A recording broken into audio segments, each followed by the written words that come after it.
Assalamualaikum warahmatullahi wabarakatuh.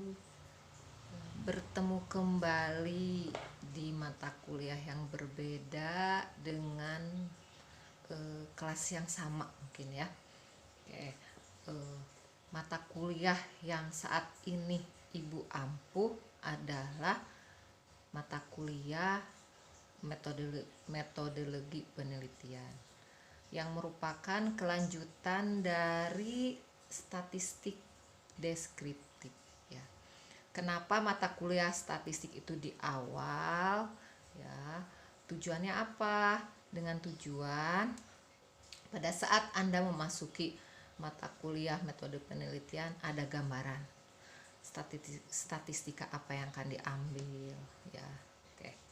Kita mulai. Aturan main dari mata kuliah metode penelitian ini hampir sama dengan statistika, yaitu KBK, di mana pada pertemuan 1 sampai dengan 6 proses pembelajaran ya. Proses pembelajaran kita untuk saat ini masih daring ya, menggunakan media e-learning yang disiapkan oleh UBSI, ditambah dengan WA group, ditambah dengan materi tambahan ya, ditambah dengan metode pembelajaran seperti ini, yaitu lewat YouTube ya. Tujuan dari mata kuliah metode penelitian ini yaitu secara khususnya yaitu mudah-mudahan kedepannya Anda bisa menerapkan, dan keharusan ya, bisa menerapkan dalam pelaporan ilmiah, baik itu KKP, tugas akhir atau skripsi. Jadi ujung-ujungnya dari perkuliahan itu adalah tugas akhir yang selesai, yaitu dengan memahami bagaimana prosedur untuk bisa menyusun tugas akhir tersebut. Dimulai dari pemahaman mata kuliah statistika, mata kuliah yang lain yang menunjang, kemudian dengan metode penelitian, dan akhirnya terbentuklah dengan laporan ilmiah dalam bentuk tugas akhir atau skripsi. Oke, bismillahirrahmanirrahim. Itu ya. Teknik dari KBK-nya Anda sudah tahu ya seperti apa. Nanti setelah UTS kita lanjut ke presentasi per kelompok. Mungkin untuk mata kuliah metode penelitian ini Ibu akan menerapkan pola yang rada ketat ya. Ya nanti dah pada akhirnya akan kita bahas. Oke. Apa sih yang maksud dengan definisi penelitian? Ya. Penelitian merupakan pencarian atas sesuatu yang sistematis. Apa arti sistematis tersebut? Jadi sistematis itu berdasarkan prosedur atau tatanan atau sistem ya. Jadi Anda kalau mau melakukan penelitian jangan ngarang sendiri, jangan semaunya sendiri, harus berdasarkan tatanan, prosedur ataupun sistem ya. Itu jadi pengertian dari sistematis adalah bentuk kegiatan penelitian yang dilakukan untuk menguraikan atau menjabarkan sesuatu dalam hubungan yang teratur dan logis ya, itu pengertian dari sistematis. Logis ada dalam daya nalar manusia gitu ya. Jangan bikin penelitian yang tidak bisa dicermati dan diamati secara kasat mata dan panca indera kita ya sebagai manusia. Meneliti Nyi Roro Kidul misalkan boleh sebenarnya, tapi bentuk penelitiannya ambil kuantitatif atau kualitatif ya. Itu oke, lanjut. Itu pengertian dari sistematis ya. Penelitian merupakan pencarian atas sesuatu yang sistematis dengan penekanan bahwa pencairan ini dilakukan terhadap masalah-masalah yang dapat dipecahkan. Intinya yang namanya penelitian itu adalah mencari masalah terhadap masalah ya. Ini masalah itu apa sih? Masalah merupakan penyimpangan antara yang seharusnya dengan yang terjadi. Untuk saat ini Anda sering hot isu negara ya, menemukan hal-hal yang bisa diambil menjadi tema penelitian. Masalah harusnya gini loh, harusnya ini seperti ini misalkan.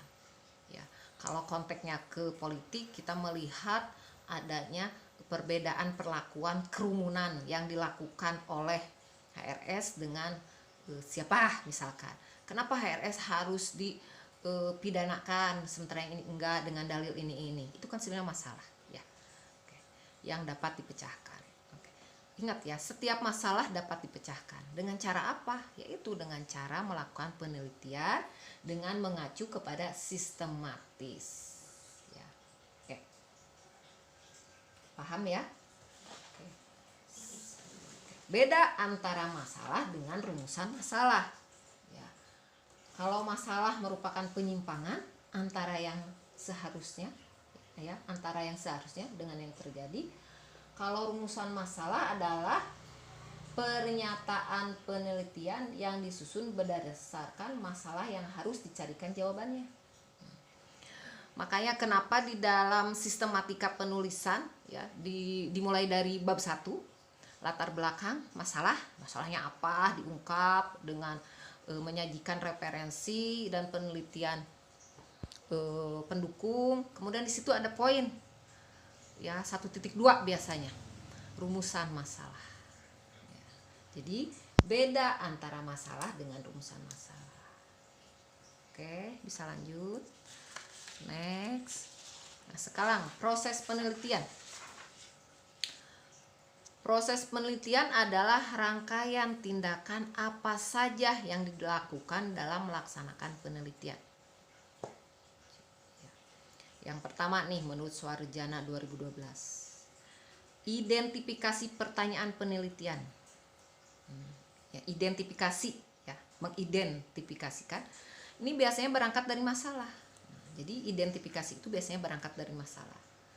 Tadi sudah diungkap bahwa masalah merupakan penyimpangan antara yang seharusnya dengan yang terjadi. Yang kedua, memilih pendekatan apa yang dipakai dalam melakukan penelitian.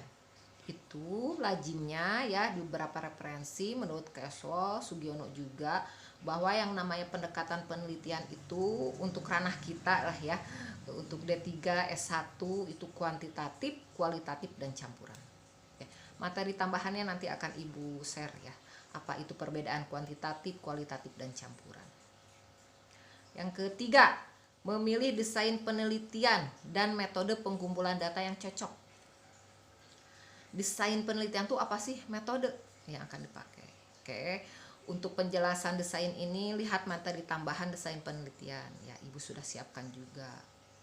Yang keempat, analisis data menggunakan deskriptif atau inferensial statik. Ini artinya apa sih deskriptif itu? Ya, bila peneliti hanya ingin mendeskripsikan data sampel. Oke, di statistik kita sudah belajar apa itu populasi atau apa itu sampel. Cara pengambilan data sampelnya seperti apa? Direview kembali materi dari statistika deskriptifnya. Ya, populasi apa, sampel itu apa. Kemudian inferensial, bila peneliti ingin membuat kesimpulan untuk populasi. Itu perbedaannya.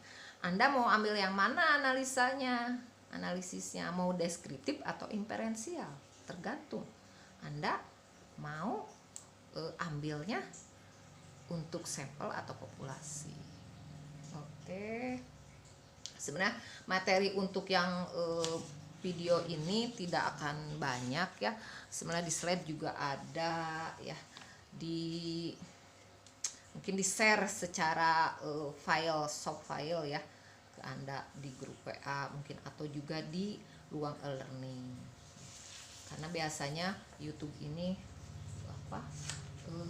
mengikis mengikis kuota Anda. Oke, pembukaan untuk materi perkuliahan metode penelitian di pertemuan ke-1 cukup sekian. Nanti mungkin ada kelanjutannya lagi, Yang penting sedikit dipahami. Kemudian harus baca, yang pasti harus ikro ya Anda ya.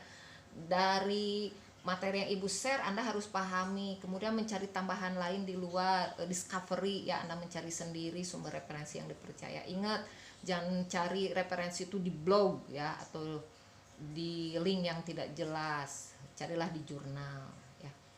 Oke, sekian. Assalamualaikum warahmatullahi wabarakatuh.